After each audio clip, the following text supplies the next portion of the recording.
Rob Heinrich. Rob Heinrich joins us this morning here on Indiana in the Morning, and we talk about school issues and the school year underway right now. And, well, the guy is he just had a date with a pig. So who could have a better life than Rob Heinrich right now? That's right. That's right. Our conversation this morning, presented by Marcus and Mack, voted best law firm and best personal injury lawyer 3 years in a row in the Best of Indiana County contest. Visit them online at marcusandmack.com. That was pretty crazy atmosphere there, wasn't it? It was a lot of fun. It was a great honor to be part of that. The kissing the pig was everything you can imagine it would be. Toby wanted nothing to do with me. Tried to run away from me, as I hope you all saw the video, but it was a great honor. So I made a lot of friends, had a lot of fun. Thankful for everything Evergreen After School Club does for us, and was just proud to be part of it. So yeah, I'm happy to be the Kiss a Pig champion. There you go. There you go. And it restarted your music career too. It actually did. I'll be playing at the library function here in October. Oh yeah. Yeah. Apparently, I booked another gig. I might need a manager if you know anybody. Rekindled that music career. That's beautiful. That's fun, though.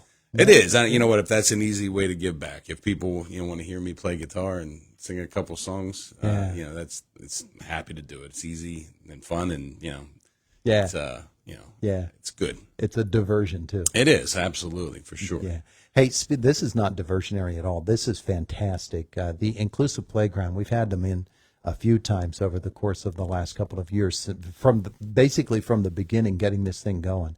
And a big ribbon cutting's coming up this week. Absolutely. This Friday, we are going to finally unveil the completed Inclusive Playground. Thank you to Brady and Brandy and for all the work they did, Tara Maruka and the whole gang. They raised $130,000 to make this possible, and it really rekindled our education foundation as well. So we're really excited about that event. It's a little thing that you never think about how some kids can't participate, and when you don't feel like you belong, you're not emotionally safe. You're not emotionally going to perform the way that you can. So it's a huge step forward, and we're going to make every one of our playgrounds inclusive here. That's the goal. So, yeah. Little things become really big really fast when people get a hold of them, don't they? They absolutely do. And when you have a community like Indiana get behind something, it's amazing what they can do. So, again, I'm so proud of the work those ladies did and so thankful for the work they did. And they'll get to have a little celebration on Friday to recognize that. Yeah, it's tremendous. That is absolutely fantastic. So that is coming up this weekend. Something else is coming up later in this month of September.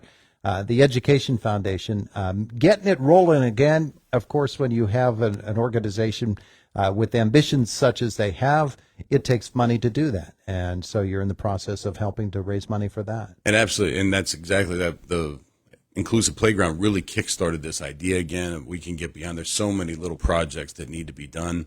And we can do it if we put our minds to it. So this coming, September 28th is our golf outing. And we still need teams. If you know anybody that golfs and is looking to support a good cause and have a good time, we're going to be at Meadow Lanes that Saturday.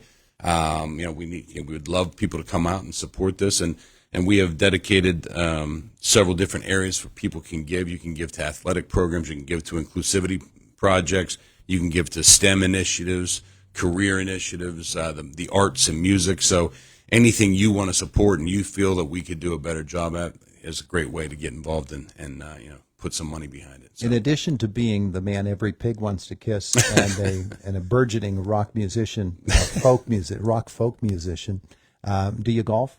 I golf poorly. I can hit the ball very, very far. I just can't hit it very straight. So I'm not good, but I enjoy it. What Mark Twain say? Golf is a good walk spoiled. I'll take a good walk with you if you ever want to go out and play.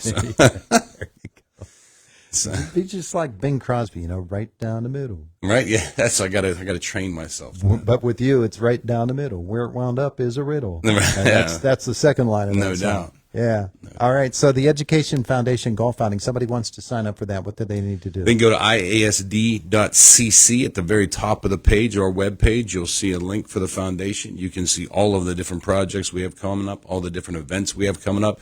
You can click a couple buttons and register right online. And we'd love to have you. Yeah, yeah. A lot of fun stuff so far here this morning with Rob Absolutely. Heinrich. And Salute to Heroes games coming up on Friday. At the Absolutely, stadium. one of my favorite events, of every year. We get to say thank you to our servicemen and women who serve in the military or first responders. This Friday night at the football game, hopefully we can turn this last week's thrilling win into a winning streak, but it's really we're so grateful and just blown away by what people who sacrifice themselves for the betterment of everyone else. And so it's a nice little way to say thank you and take a minute to reflect on where your freedom comes from.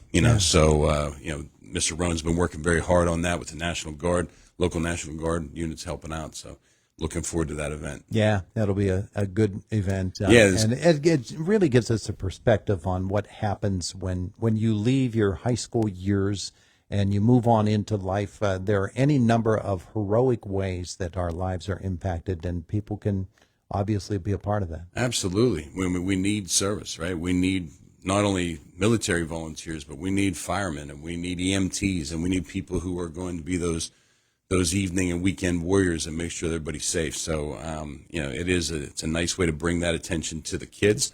There'll be some military vehicles there that little kids can check out and get excited about. So, and we're going to have everybody out on the field to say thank you. So it is a nice way to draw attention and hopefully get some people excited about volunteering. Yeah, absolutely. All right, so some great things that we've talked about so far. This is September now, and it's National Suicide Awareness Month. Suicide prevention is a big deal, and it seems everybody's talking about it these days. Mental health, suicide prevention; those are topics of great interest right now, and great awareness. And there's as you put it, a concerning survey, the PACE survey, Right. Showing that it seems like young folks. And their communities in which they live, there's it's almost like a wall between them. Yeah, there's a disconnect, and that's the PACE survey is the Pennsylvania Youth Survey. It's given to 6th graders, 8th graders, 10th and 12th graders. So these are Indiana students taking this survey last year. And the data that came out shows just that there's a disconnect. They don't feel connected to their schools as much as they should. They don't feel connected to their community as much as they should.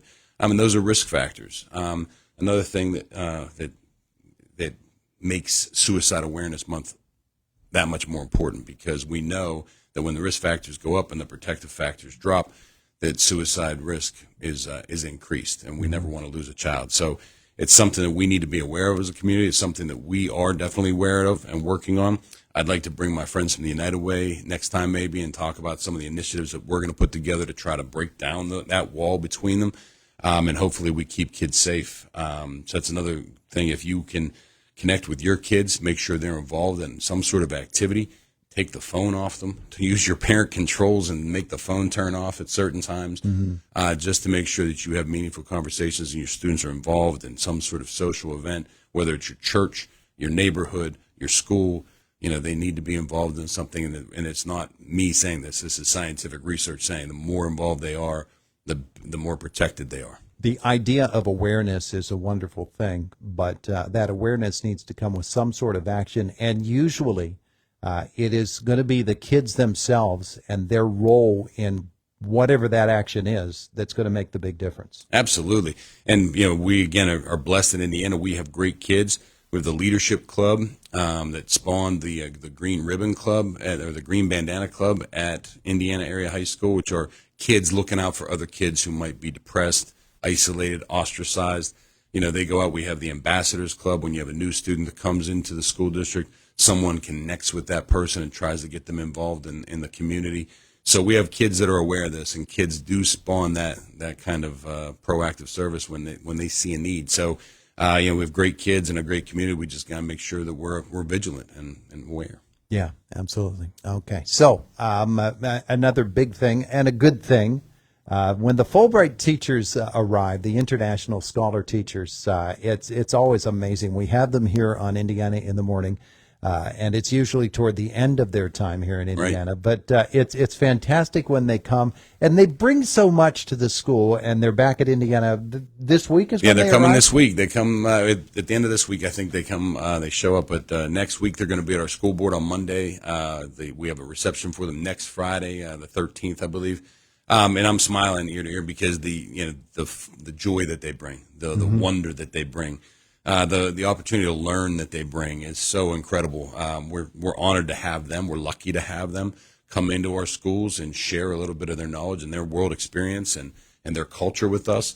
And they take a little of our culture with them. So it's a great honor and a privilege to have them here. And it's one of the best times of the year. I love interacting with those people and ask them so many questions about where they come from and what they do. And so and it's great experience for our kids too. It's interesting to me that when they come into the studio and we talk to them, often they are talking about how wonderful we have it here in America in terms of what we have available to us educationally. And frequently they don't have nearly the resources that we have available here. We need to appreciate that. A, that we have that here. B, that they do what they do and have such joy in what they do and do it with so much less than we apply to our education. That's a great point. I mean, it's a great point. We do take so much for granted here in America. You know, we are the greatest country on earth. We do have more resources than any other country on earth, and sometimes we miss the forest for the trees. You know, so it's a great point. The Fulbrights are always happy. They're always joyous. You know, and they're always wanting and bewildered by all the opportunities that we have here in America, and they wish they had a little bit of that. So it's a good reminder to be proud of where you come from and appreciate what you have and take advantage of what you have. You know, so many people treat these things like a scourge, and it's a great opportunity. Free public education is a fantastic opportunity that makes us a great country. Yeah, the amazing thing about it to me is they always want to see snow. Now they're here in September this year, right? Well, maybe not the ones from Sweden, but some of the others. For sure. Some of those other countries, those warmer climates, they want to see snow, and the last few times they've been here in Indiana, they haven't seen any snow. They haven't seen it. Yeah, it seems like the seasons have shifted a little bit since when we were kids. I feel like there were always snow days before Christmas, but not anymore. Yeah, that doesn't happen anymore. So the school year is underway. Things are going well. Absolutely. We have a couple of, the typical beginning of year bus problems coupled with the incredible amount of construction that's going on in the city right now. I think everybody can appreciate that.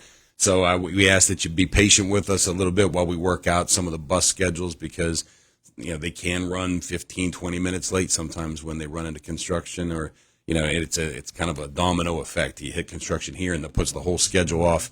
So we just ask for your patience and consideration while we work out some of those bugs, but everything else has been very, very good. Terrific. And we're looking forward to progress on Eisenhower and the time when we can finally have that place open again. It'll be a big day. Coming soon, January or February of 2025. Wow. Just around the corner. What a school year this will turn out to be. Rob Heinrich, the pig-kissing Rob Heinrich is with us here today. Congratulations. Well, thank you, sir. I appreciate it. It is the voice of Indiana County. It's WCCS 101.1 FM, AM 1160, and WCCSradio.com. 25 minutes after 8 o'clock on your Tuesday morning, and Boomer Sports next, and then Jake with us from the WCCS Newsroom.